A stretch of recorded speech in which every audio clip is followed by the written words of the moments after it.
Hello, my name is Dalton Saylor, and today I will be presenting my findings on the effect temperature has on the process of reverse spherification. Reverse spherification is a process in which a liquid is encapsulated in a casing composed of polymers. The flavored center is homogenized with calcium lactate, and this solution is subjected to sodium alginate or a similar gum. This interaction results in a membrane that encapsulates the flavored center. Some uses of reverse spherification can be found in several forms of bioencapsulation methods.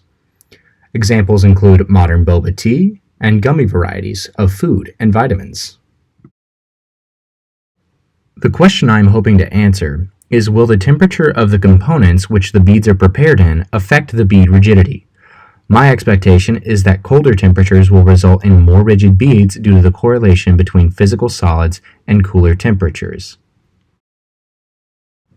In order to test this hypothesis, 3 baths of each component were prepared at varying temperatures.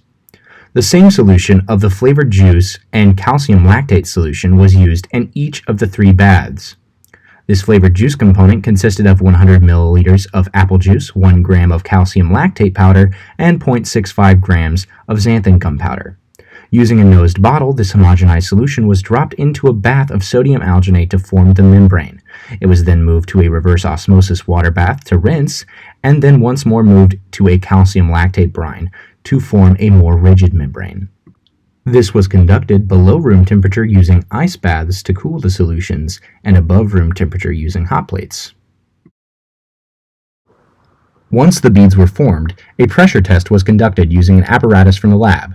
4 beads collected from the baths of each temperature range were placed into the bottom of a barrel that was then compressed, with a smaller barrel that would be filled with metal orbs as necessary until the sphere burst.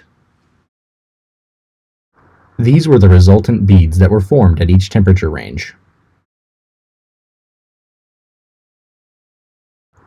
And these are the data points collected throughout the experiment.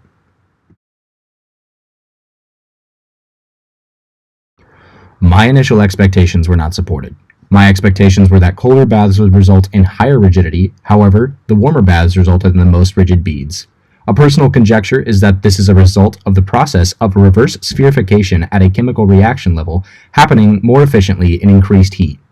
Given the reactions have more free energy to happen, they happen in greater frequency, resulting in a more solidified bead.